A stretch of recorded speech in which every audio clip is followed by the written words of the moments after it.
What's going on, everybody? Welcome back. This is my channel, Living in South Denver, where I cover all kinds of topics about what it's like to live in, move into, move out of the Denver metro area. In today's video, I'm going to do some high-level coverage about different types of positives and not so positives about living in the Centennial area. That way, if you're looking to do a relocation here or move within the city, you have these details to get you started. Stick around. I'm going to cover all that next.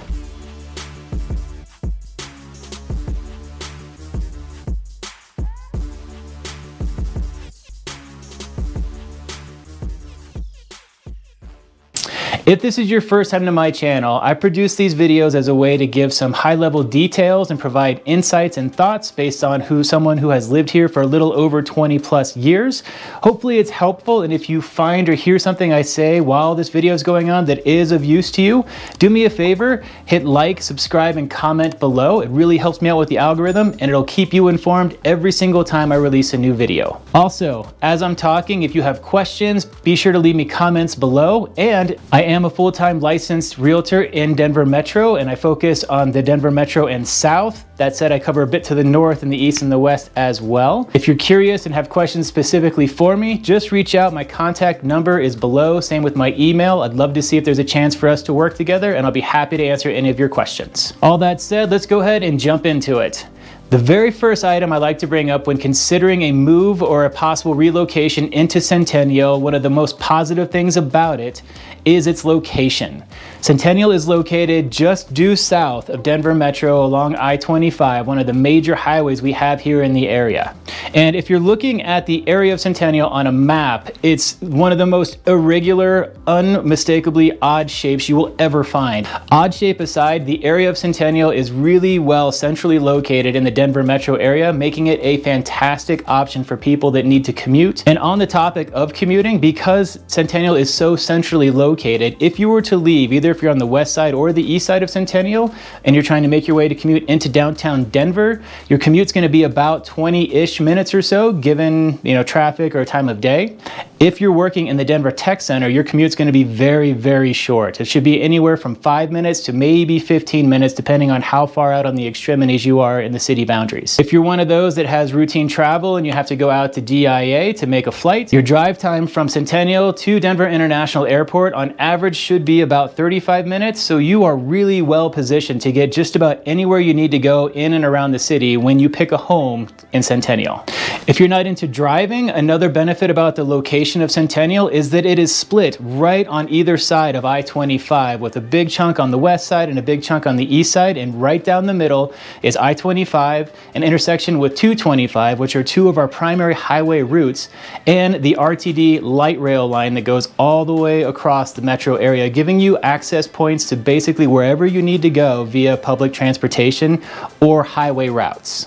And the final piece I'll mention about the location of the city of Centennial is that it's really well positioned to have access to parks, trails, hiking trails, and open space. They have a ton of coffee shops, restaurants, boutique shops, and amazing schools located and interspersed throughout all the various neighborhoods. So you really don't need to leave if you don't have to. It just has everything you need all in one place. The next item I like to bring up about Centennial is safety. And the city of Centennial is actually ranked as the number 15 place to live in America as far as safety.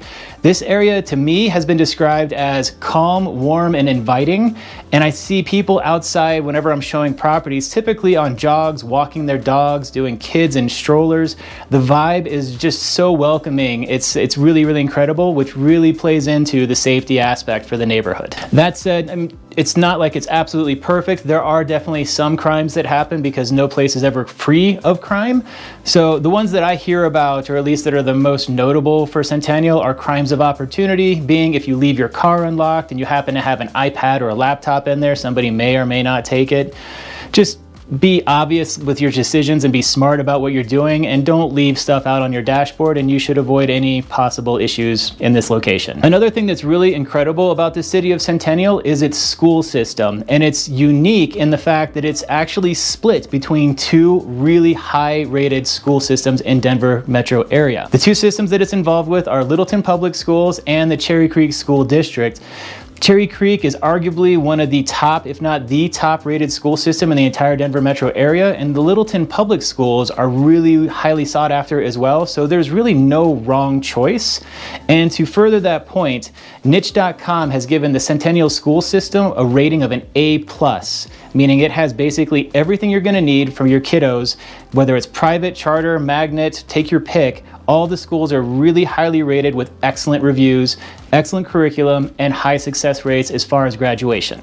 Another thing that people really love about the Centennial area is the diversity in the housing. There are homes, ranches, and two-stories that were constructed from back in the 1950s and 1960s. Some still in the condition that they were in the 1950s, 1960s, others that have been renovated. It is a haven for people doing fix and flips, tear downs, and brand new construction projects. There's also gated communities, gated luxury communities, golfing communities, retirement communities. It's a wonderful location with lots of diversity in the homes. I've personally been inside several of the luxury homes on both sides of the highway, some behind gates, some not, and the views are really spectacular. Depending on where you are with the topography, you may have a near uninterrupted view of the mountain range, which is one of the higher, more sought after features when people are thinking about moving into this location. The other thing that people are looking for as they move into Centennial are the mature trees. Because this area was established so long ago and has been transitioning over time, the trees have stayed put, which gives it a really well-established fit and feel. So for me, I came here from the Midwest. I'm used to seeing big trees that overhang and cover some of the roadways. You're gonna find that aspect in Centennial, and a lot of people love that when they move into this neighborhood. And building off of that, a lot of these homes, because they were constructed a little while back, they will have larger lots and larger plot sizes. So if you're looking for that big yard, when you're thinking Colorado, high ceilings, big yard, you may or may not find the high ceilings, but you're probably going to find the bigger yard as you look in that Centennial location. And the final point I'll bring up that most people talk about when either I'm showing them homes or asking to see the properties there is going to be the community and the entertainment that's offered by the Centennial location. For example, one of the primary places that people go visit when they come to Centennial will be Streets at South Glen, which is a refurbished mall area with an outdoor promenade. They have an outdoor amphitheater that hosts free concerts in the summer, and it has an ice skating rink in the winter. It also has one of the largest Whole Foods locations that we have in the south side of the Denver metro area. It also has a handful of different boutique shops that a lot of people tend to gravitate towards if you're looking for cool shopping items for Christmas or just a gift for someone special at a birthday and anniversary. There's a very large jewelry store at the front end of the complex. And I'm a bit of a sushi nerd. Land of Sushi is just across the street from Streets at South Glen, which is a Zagat rated sushi restaurant, which I highly recommend you go check out. Also, you can find indoor skiing and snowboarding at Snowbond, which is, I think, the only location, at least that I'm aware of, in the Denver metro area. So if you're looking to get those skills up to speed in the summer, you now have an option for it. Let's say shopping's not your thing and you're more into, say, football. Dove Valley is located on the eastern side of Centennial, which is where, if you're familiar with the Broncos do practice and do spring training out there. You can go sit on the elevated grassy terrace, maybe catch a couple players as they're walking in and out of the practice fields, or just get your Bronco fix early on in the spring season. It's really kind of a special spot. In addition to the Dove Valley training camps for the Broncos, you'll also find a whole bunch of different ball fields out there for various sports, from soccer to volleyball, lacrosse. They kind of have everything just out there, and it's all put on by South Suburban Parks and Rec.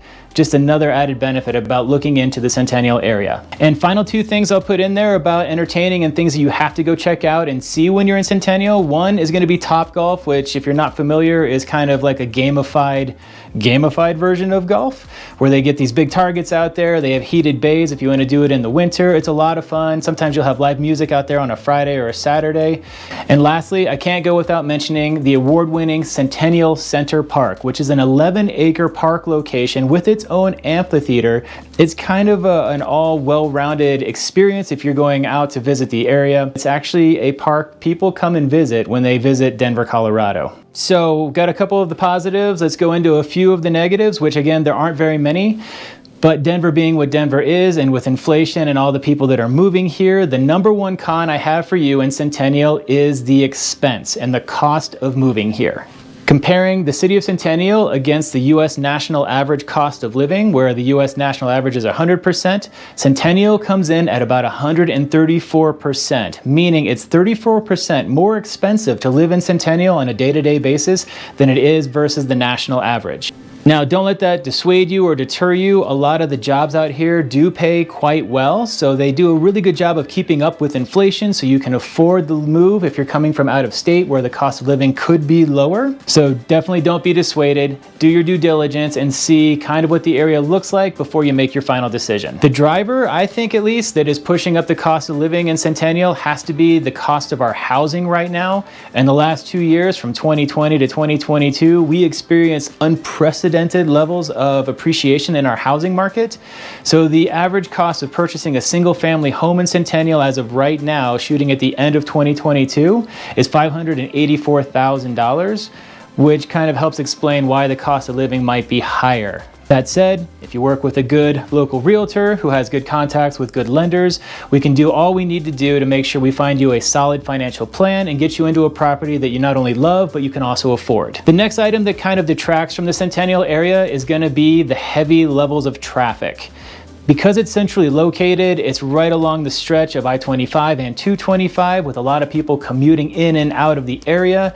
Not only are the primary roadways a bit clogged up, especially during heavy traffic times in the morning and the evening, the secondary roads get a little bit bunched up as well because people park on the roads, and if you have a two-way street, there's a lot of times you just have to start, stop, start. It gets really, really maddening, especially at the busy times of day. So my pro tip on that is if you can use public transportation, definitely go for it. If you want to bike to work or find some other alternative method of getting there, that might be a really well-advised strategy. And finally, the last thing I'll say that is kind of not so positive about the city of Centennial is the access to public transportation, which seems a little unusual because the RTD line runs right down the middle of the actual Centennial layout, and there are bus routes. But because it's so crowded with residents, at about 117,000 residents in the city of Centennial alone, getting to the RTD light rail can be a bit of a problem. You still have to leave home, drive, and park, manage the train schedule, and then catch your train. Or if you're catching an RTD bus and going to whatever your destination may look like, you're still walking from your house to find a bus line route, catch the bus line, and get to your next destination.